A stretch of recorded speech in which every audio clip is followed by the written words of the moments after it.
So you'd argue that you didn't assign A pluses arbitrarily? Of course, I did not.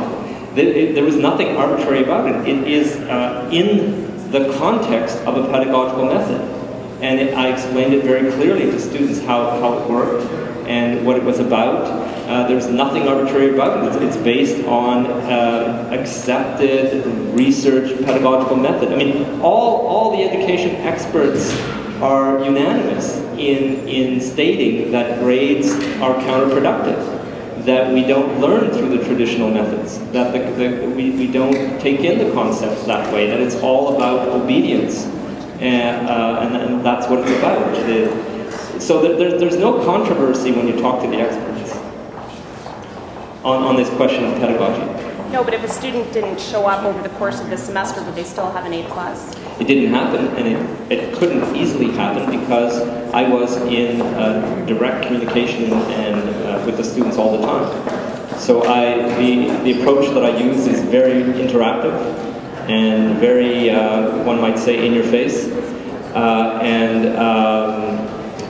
In fact, I asked the students to challenge me. I gave that space. I took away the instrument of power, which is grades, that a professor normally has over the students, in order to create that environment where students could challenge the professor, could ask him to leave if they wanted to discuss something, and so on. So it's about democracy. It's about creating a space where you learn because you develop an intrinsic interest in the subject itself, not because you're going to be graded. You're not trying to guess the professor's mind. And that's the environment that I was attempting to create. And this is not controversial. Many professors do it throughout North America.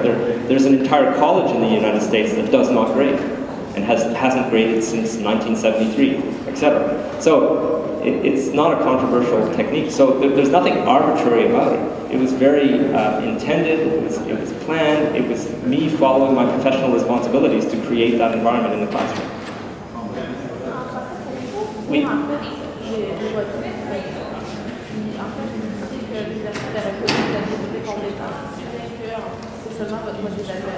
Voilà, donc l'université a reconnu que j'avais toutes les compétences, que j'avais effectivement vu la matière, qu'il n'y avait pas de problème par rapport au curriculum qui avait été suivi dans le cours, mais ils prétendent que j'aurais attribué des notes de façon arbitraire. Donc ils font abstraction du fait que j'ai essayer consciemment d'introduire une méthode pédagogique et que la méthode pour noter faisait partie de cette méthode pédagogique. Ils refusent de reconnaître ça. Alors cette méthode pédagogique, c'est une méthode pédagogique, je dirais, de libération. En anglais, en Amérique du Nord, on appelle ça la pédagogie critique, si je peux me permettre de traduire de cette façon-là. En Amérique latine, on appelle ça la pédagogie de la libération. C'est des idées qui ont leur origine avec le pédagogue qui s'appelle Paulo Freire. Et moi, j'ai essayé d'adapter cette pédagogie qui a été développée dans le monde en développement au premier monde et dans les cours de sciences. Et je pense que je suis peut-être une des premières personnes à vraiment appliquer directement la pédagogie de Freire dans ce contexte-là, mais je ne suis pas le seul à reconnaître que les notes qu'on donne, le fait qu'on donne des notes, c'est contre-productif et que c'est nuisant aux étudiants. Donc, concrètement, ça veut dire qu'il n'y a pas de notes qui sont attribuées si on passe ou on trouve? Concrètement, ça veut dire qu'on enlève tout l'élément de « on doit satisfaire une exigence externe » et on se tourne vers notre intérêt pour la matière et on trouve notre motivation dans la matière plutôt que d'essayer de deviner l'esprit du professeur et faire ce qu'on doit faire pour obtenir des bonnes notes. Donc on arrête de se concentrer sur la note et on se concentre plutôt sur les concepts, etc. Et donc, il faut trouver comment mettre ça en pratique dans un cours avancé de physique à l'Université d'Ottawa. Et là est tout le challenge.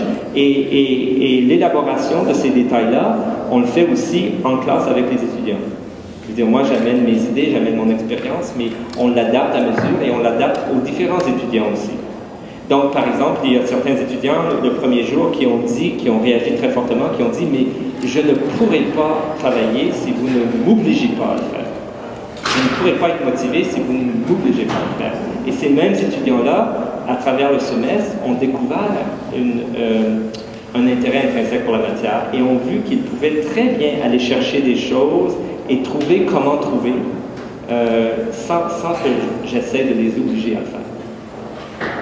Can you just confirm when it was exactly that you were suspended and when you were escorted off the university? Yes, I was suspended and escorted off campus on December 10th, the day that I was given a letter from the VP Academics saying you're suspended and you're not allowed to set foot on campus. And on the same day, I was given at the same meeting a letter from the Dean of the Faculty of Science saying, I have recommended to the Board of Governors that you be dismissed as soon as possible. That's our plan.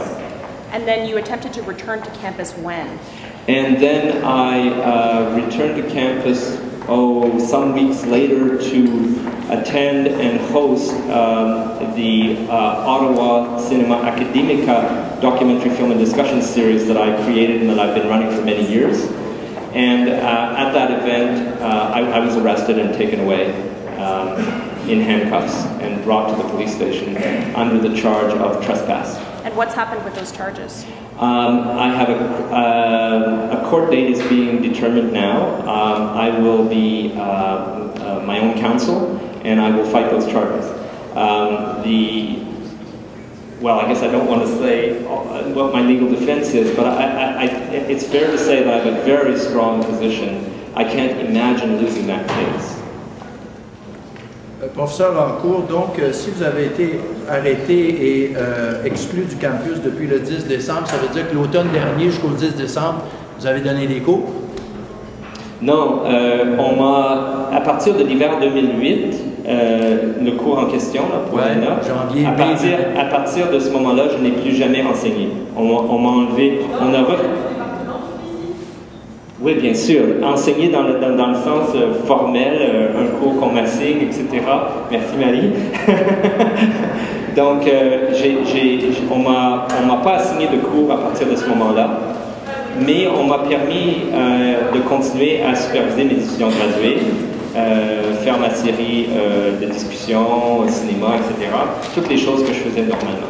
Est-ce que votre suspension met en péril une évaluation ou un statut ou porte des conséquences scolaires et académiques à vos étudiants gradués sous votre supervision? Ah, il n'y a aucun doute. Je veux dire, du jour au lendemain. Est-ce qu'il risque de ne pas avoir le résultat auquel ils s'attendent? Oui, il y a même 3 de ces personnes-là qui poursuivent l'université pour cette raison-là.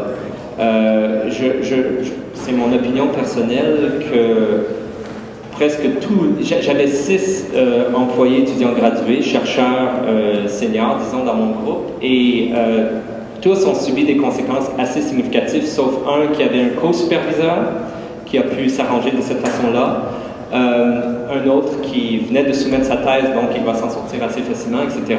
Mais 3 en particulier des 6 ont subi des conséquences très graves parce que, je dirais, dans les 3 cas, je suis l'expert mondial dans le domaine dans lequel ils travaillaient et on m'enlève tout contact avec ces personnes-là. Ils ont été barrés du laboratoire, etc. Donc leur thèse est forcément en péril. Absolument. Même réponse en anglais, s'il te plaît. I was just saying that, and maybe the graduate students who are here can speak for themselves, but there were 6 graduate students and a postdoctoral fellow who were in my research group at the time of the suspension, and they have suffered significant consequences. 3 of them in particular are suing the university over this question. It's been in the media somewhat. For those 3, I am the world expert in the area that we're working on together. One of the areas, for example, is an area that I discovered, an area of magnetism called superferromagnetism that I discovered back in '84, in which I'm a leader, and in which we are proposing a novel paradigm shift. And so we're in opposition to everyone else in the field, which I helped to initiate. And so I cannot be replaced easily in a case like that, in a case of research like that, unless you abandon that avenue of research. In another case, well, all 3 cases are like that, are of that nature.